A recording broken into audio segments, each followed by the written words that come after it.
In this lesson, we'll give some numerical examples to show how to apply the method of sections for finding the internal loads in a member. The basic idea is normally to first determine the reactions at the supports. For finding the internal loads in a member. The basic idea is normally to first determine the reactions at the supports. And then you should keep all the distributed loadings and couple moments in their exact locations, and then section the member. Draw a free body diagram of the segment with the least number of forces on it, and show the normal force, shear force, and moment at the section. And finally, apply the three equations of equilibrium to obtain these unknowns. We'll begin with this problem. We want to determine the internal loadings at point C, which is just to the left of the 4 kilonewton force.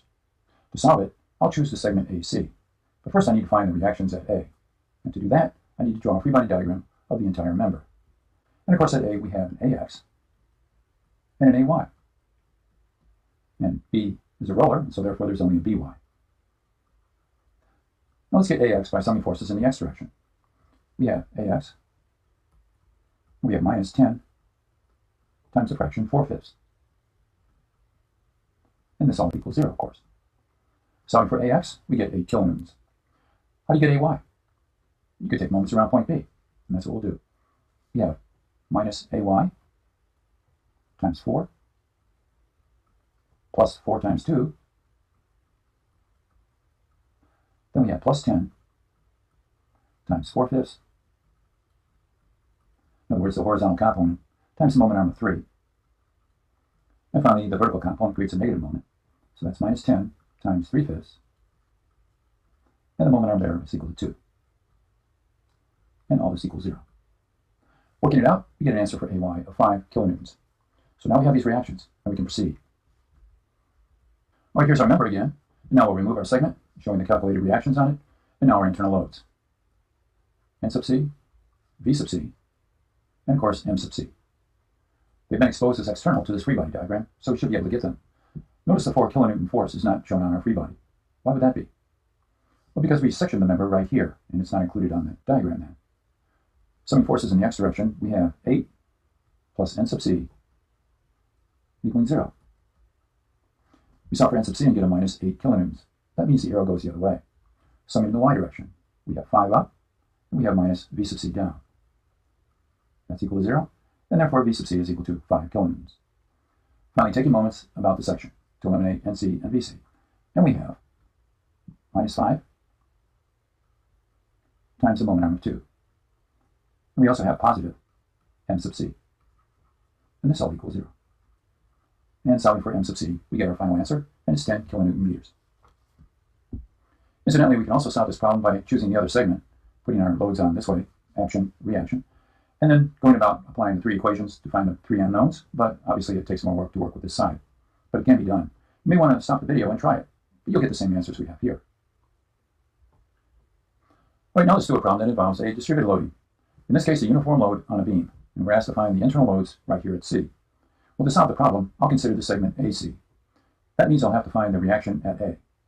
But that's pretty straightforward. The total resultant force caused by the distributed loading is equal to 24 kilonewtons. In other words, 3 times 8. And that load acts right in the center of the beam. So half the load is shared by A, and the other half is shared by B. That means that we have a 12 kilonewton force going up on the beam at its end. There's no horizontal force on the beam, and so AX would be equal to 0. Here's a segment with the two reactive forces shown. And now let me label the internal loadings. They become external to our free body diagram. We have the normal force N sub C, shear force V sub C, and the bending moment M sub C. I'm going to replace the distributed load up here by a concentrated force, and that of course becomes 6 kilonewtons.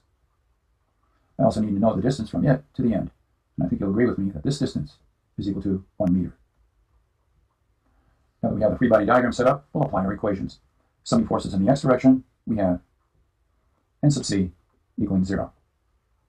Summing in the Y direction, we have 12 up, minus 6, and minus V sub C. And that equals 0. So V sub C is equal to 6 kilonewtons. And finally, we sum moments around point C to eliminate VC and NC. Here we have the moment, M sub C, plus 6 times 1, and minus 12 times 2. All this equals 0. And when I solve for M sub C, I get an answer of 18 kilonewton meters. All the answers are positive, and so these are the way the arrows actually go on the figure. Finally, arrows actually go on the figure. Finally, let's consider a beam having a triangular load on it rather than a uniform load. How do you work it then? Well, pretty much the same way. I'll consider using the segment AC because it has a triangular load on it. Had I chosen the segment CB, I'd have to deal with the trapezoidal loading, and that's a little bit more annoying to work with. So we need to find this reaction at A first. So we'll consider the entire beam, and on it, the total resultant force going downward is equal to the area underneath this triangle. Turns out to be 18. And of course, that's in kilonewtons.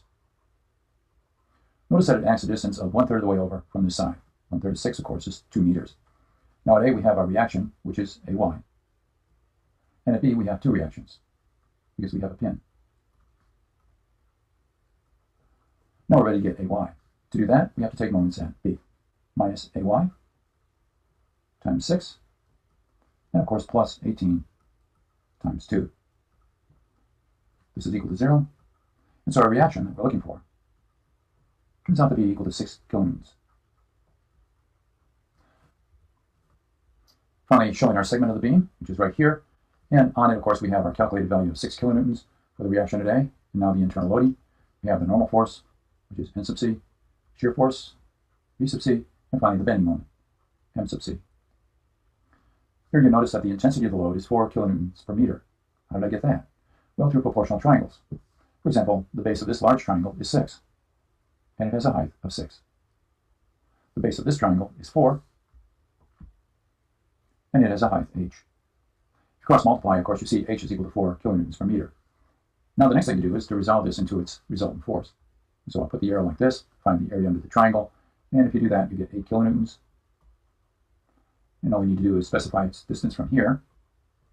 And I think you'll agree that number would be 1.333 meters, carried out to enough accuracy so when we do our calculation, we get an answer for the moment, which is 3 significant figures. Anyway, summing forces in the x direction, we'll get M sub C. And of course, we find the answer to be equal to 0. Now in the y, we have 6 up, minus our 8 down, and minus V sub C. And this equals 0. Here the answer comes out to be minus 2 kilonewtons, and of course that means the arrow goes up instead of down. Finally, taking moments around point C, we have M sub C, we have plus 8 times 1.333, and finally minus 6 times 4. And all this equals 0. Here we can solve for M sub C, and we get an answer of 13.3 kilonewton meters. And it brings us to the end of the lesson.